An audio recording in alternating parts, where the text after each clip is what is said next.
Well, the hurricane came and went pretty far away from us, so we just got the residual winds, 20 to 30 knots, so nothing super exciting. A little bit of rain, but mainly just sunny all day.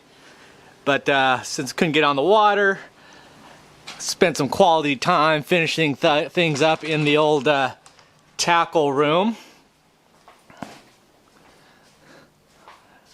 Got all the outside stuff inside now and organized. Got all my daily usage and my general usage stuff organized there. Got the fly rods out of the way up there. So now I think what I'm going to do is knock off the end of my list, which is to go through my spinning reels and get those all prepped up, since I haven't used them in a month and a half. And I'm sure they're pretty sticky with all the corrosion and salt. So that's what I'll do, and that'll give me a chance to use my new overhead filming rig. I spent the last couple of days trying to figure out how to do it. Instead of building a bunch of contraptions and a bunch of rail systems and balance systems, I remembered I have my selfie pole, collapsible telescopic pole, and then I found a nail up there, so I just placed the handle on the nail, let gravity do its job, and it hangs straight down. Mounted my GoPro Black 8 on there, and bam!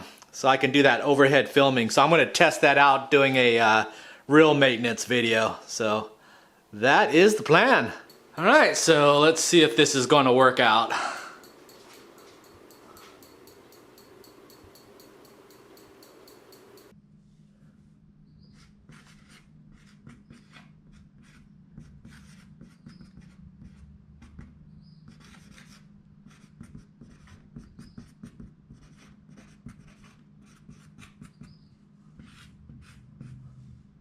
Okay, so here is our equipment list. I've got a Phillips screwdriver. I've got a Torx head screwdriver. That's for the side plate on the reel. Toothbrush for knocking the grit off. I use pen reel grease because that's what I bought. I have no preference.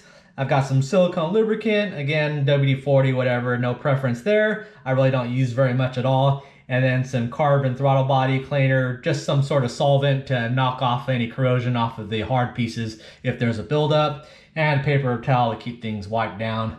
But that's basically all I need. Okay, so let's get to the assembly. And these are basically the steps I'm going to take. Pretty much all the entry-level and mid-level spinning reels disassemble the same, or the ones that I've always had have done this basically the same. A little bit of changes here and there, but all fairly similar. So first we're going to start off by taking the spool, and that's just counterclockwise until the top comes off, and then the spool comes off. That is where your drag discs are located, but I don't have a problem with them right now, so I'm not going to remove them. All there is that spring clip pops out, and then you take off a bunch of steel washers sandwiching the carbon fiber discs, and that's your drag. So you just take them out in one order, wipe them down, put a little bit of grease on them, and put them back the same stack order, and put the little spring clip on, and your drag is done. But I'm good there, so we're gonna wait for that. Number 2 is the handle. Just go opposite direction that you reel. Take that off. Generally on the opposite side, they've got a counter nut. I think this is just a dust cover, but I'll take it off anyways. Some reels, they actually connect, so you do need to take it off. That'll leave us to the 3, which is our side plate. Like I was talking about little differences. This is a good moderate level reel. So they use these hex head or Torx bit screws, which are nice because a lot of times you get problems with these screws stripping after they get corroded and they're stuck in there. Then you strip them and then it's a big pain. I used to order them by the dozens and basically just throw them away every time I rebuilt the reel because they would get all stripped out. But with this Torx bit, don't have to worry about that.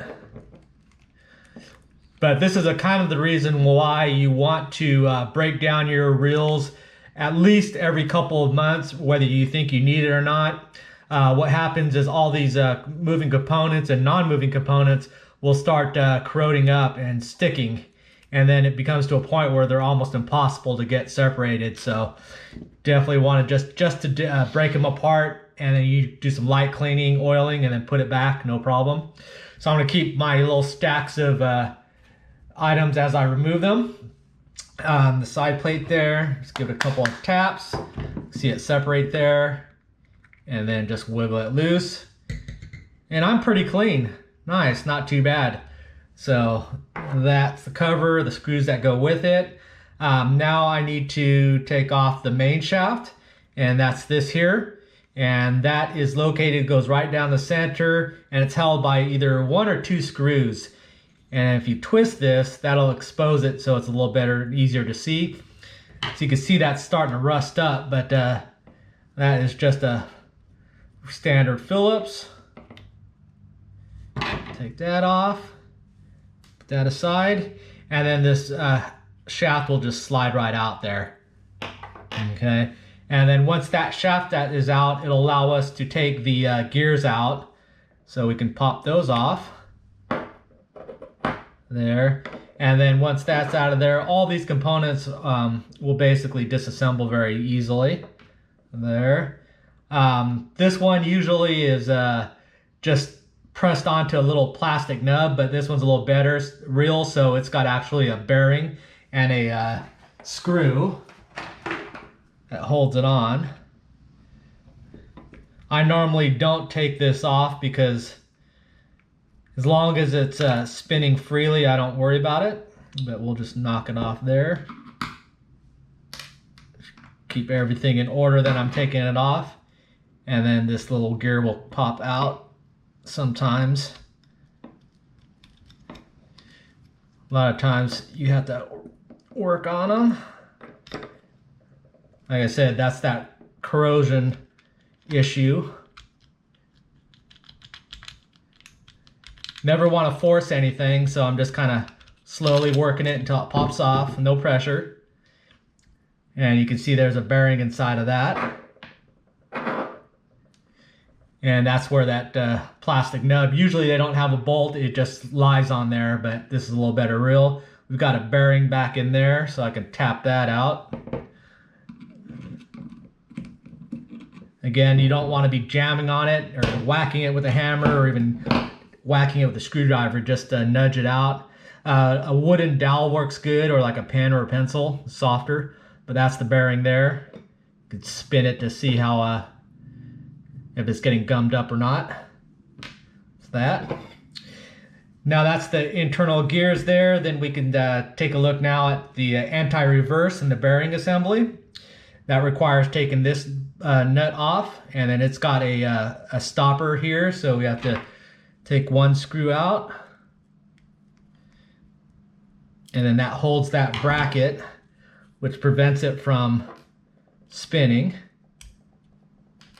Keep those together, and then we can, oh, one other tool I forgot. I've got these channel locks I like using because they basically grip that nut fairly easily, and it's not on there very tight, so just a little bit loose to break it up, and then you can unscrew that. All these components are light aluminum, plastic, so there doesn't require any pressure at all. Once you have that nut off, then this assembly will just rock loose. So you just rock it back and forth until it pops off. There it goes. That's a spool holder there. That's clean. And this is basically our anti-reverse. It makes it so that the reel will turn in one direction, but will prevent it from going the opposite direction. Some reels have a switch that engages that anti-reverse, so some you could turn the switch off and it'll allow you to go in backwards. But in reality, you should never ever need that, because you can just loosen the drag if you need to let line out or open the bail. So a lot of manufacturers now just get rid of that switch as extra components that aren't necessary, and you have a one-way bearing that only turns one direction and locks out the other way. Now I'm running pretty smooth, but I'll disassemble it here real quick just to take a look at it. Again, these components you should just take apart just so they don't get frozen.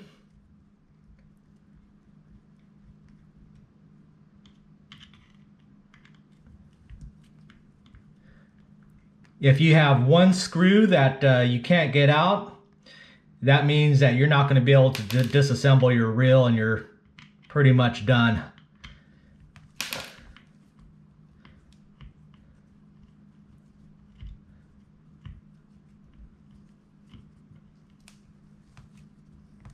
So even these are in too tight. They're gummed up. And this is kind of a bad screwdriver.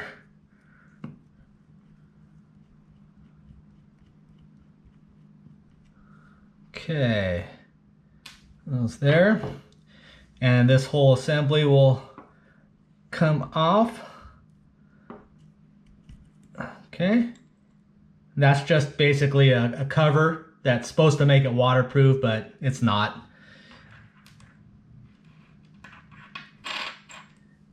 Okay, and that will just pull straight out. And that's the gears that actually turn the inside gears. But that assembly will all pop out there. You have these, and then you also have, that's the anti-reverse there. That comes out as well. I probably won't take it out, but we'll wipe this down.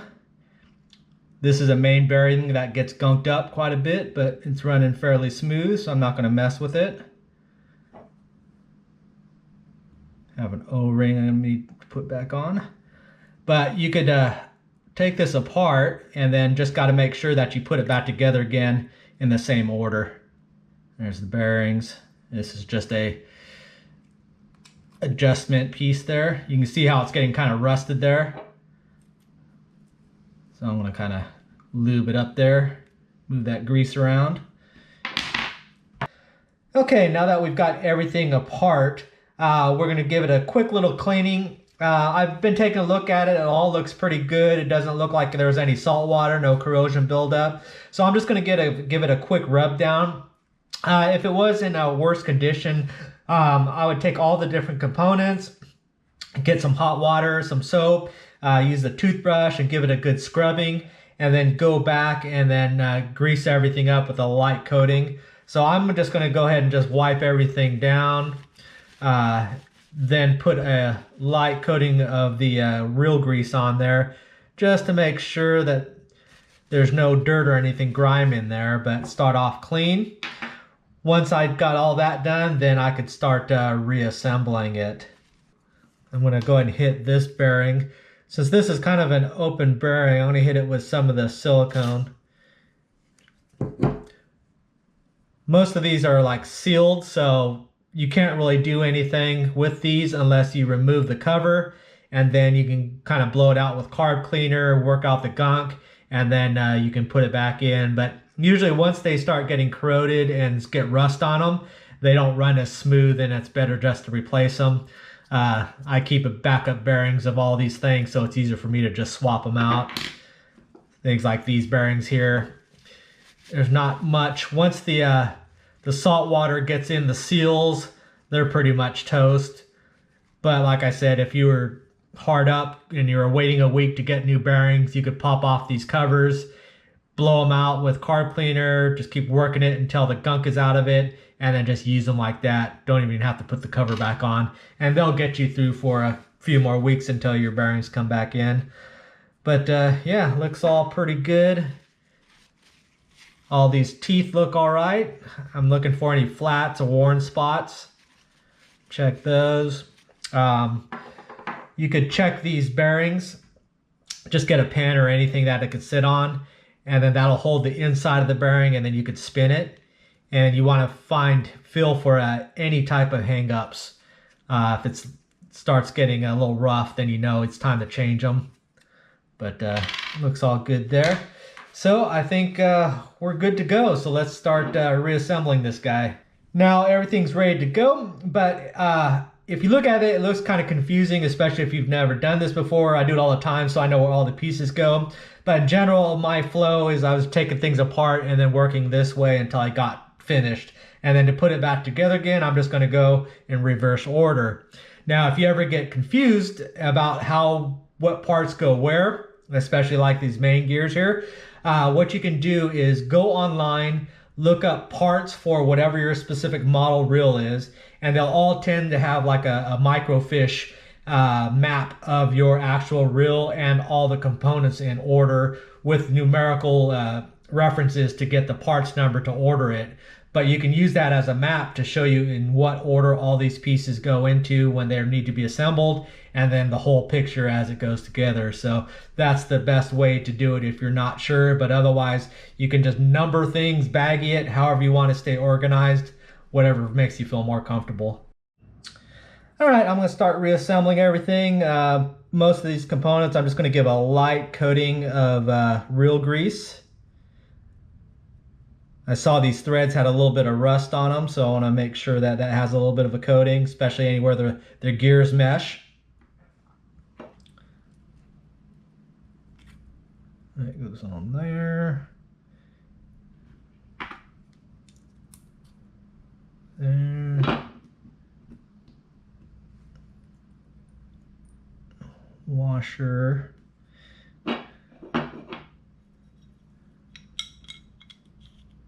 Fits in there. Should spin nice and neat, which it does. O-ring.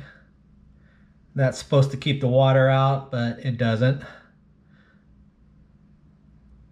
Or you can't rely on it to. Once that's on there, then we can install the cover. And I want to make sure it goes on flush and straight.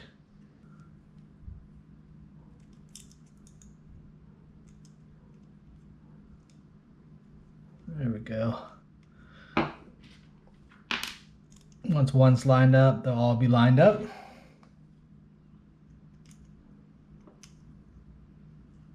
We hit it with the screwdriver. And you're looking for light pressure, light snug. Again, these are some fragile metal and plastic with O-ring seals and gaskets, so they don't need to be crushed. So just snug and snop. And this will help for a disassembly as well. Okay, so that's there. And we can put the good old head back on. Snaps on. Put our old retaining nut on there. Same deal. Make sure it spins. We're just going to give it a little bit of snugginess to it.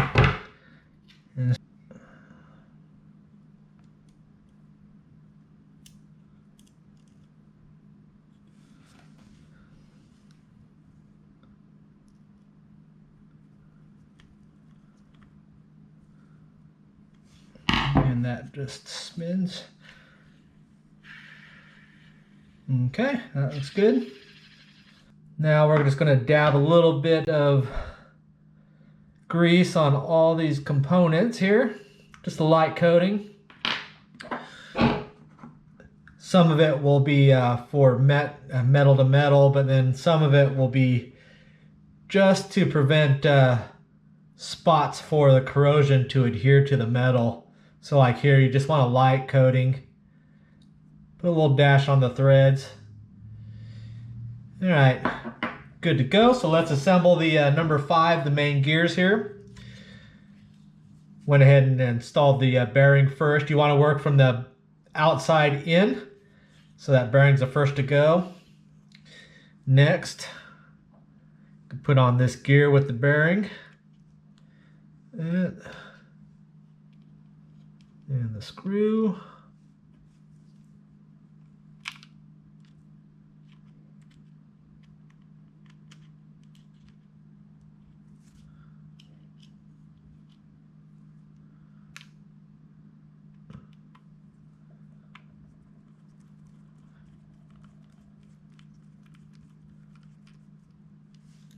Okay. Next we'll put this piece, goes onto that gear. There's a little nub there that it slides in. So that allows it to slide up and down. Okay.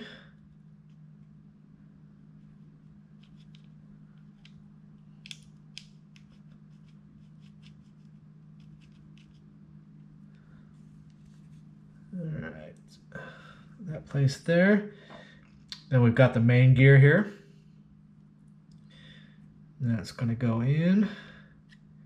And if you find the right spot, it'll just slide in because you have to mesh the gear up on top and the gear on the bottom. So you don't need to force it. Just start turning everything a little at a time until it finds its spot. Once that's in place, put this main shaft in here. It's slotted so it only goes in one way. So you find it. I do put a little bit of a spray of silicone on this part. Just a bit. Then I'm going to twist and try to find the slot. Okay, once it's in there, you can see the threads, so we can put our screw in there.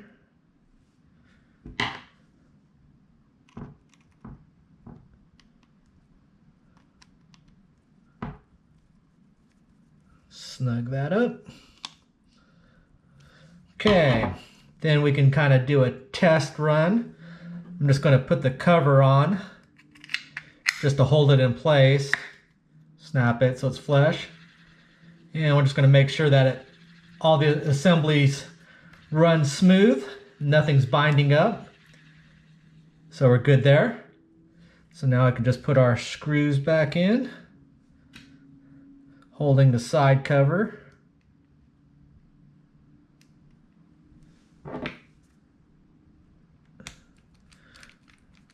Just get them started, and then before you start tightening it.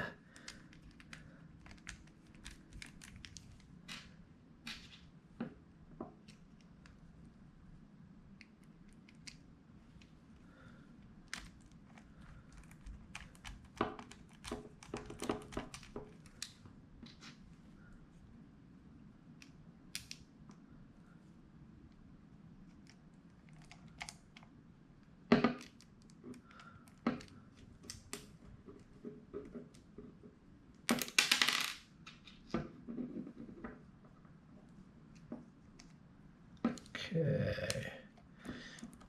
Once they've all started, then you can kind of snug them up, cross pattern them, so there's even pressure on that side plate.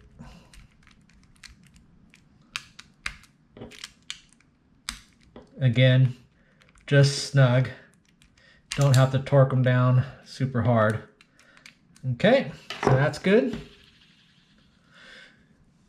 Did our side plates, now we can do the handles. This is the cap. I reel with my right side, so the handle goes on the right.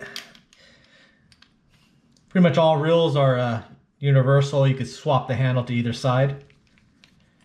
Just grab the spool, stop it from spinning, and then just put a little pressure on that reel. Okay, and then we can go up to our spool.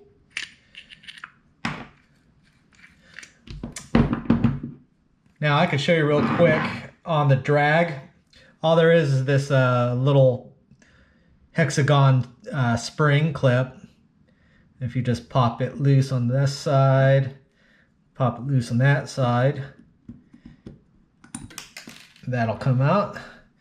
And that's all that holds these different plates and carbon fiber washers right there. I think there's more. So all you have to do is just keep them in order.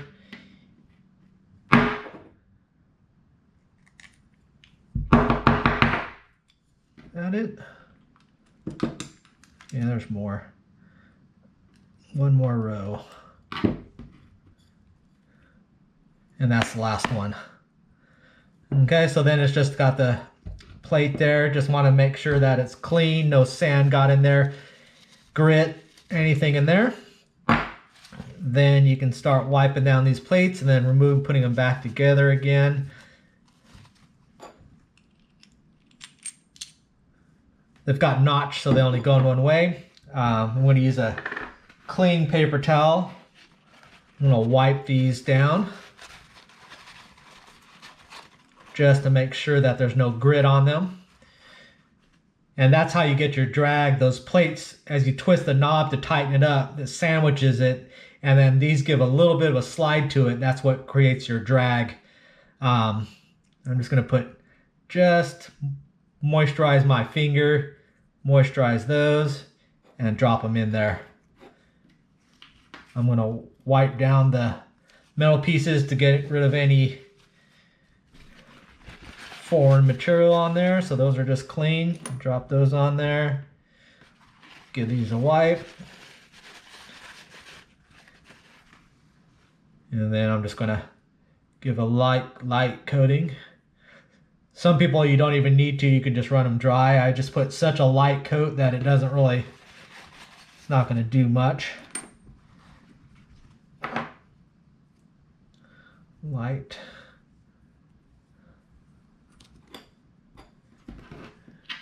Okay. And then you got your top plate. There you go. Then all we have to do is put our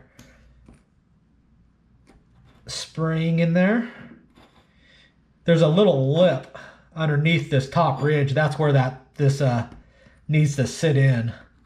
It's not too easy to show you there, but it'll just snap into place. Oops. There it goes. So all 5 corners will be kind of tucked away under an edge, and that holds it down there.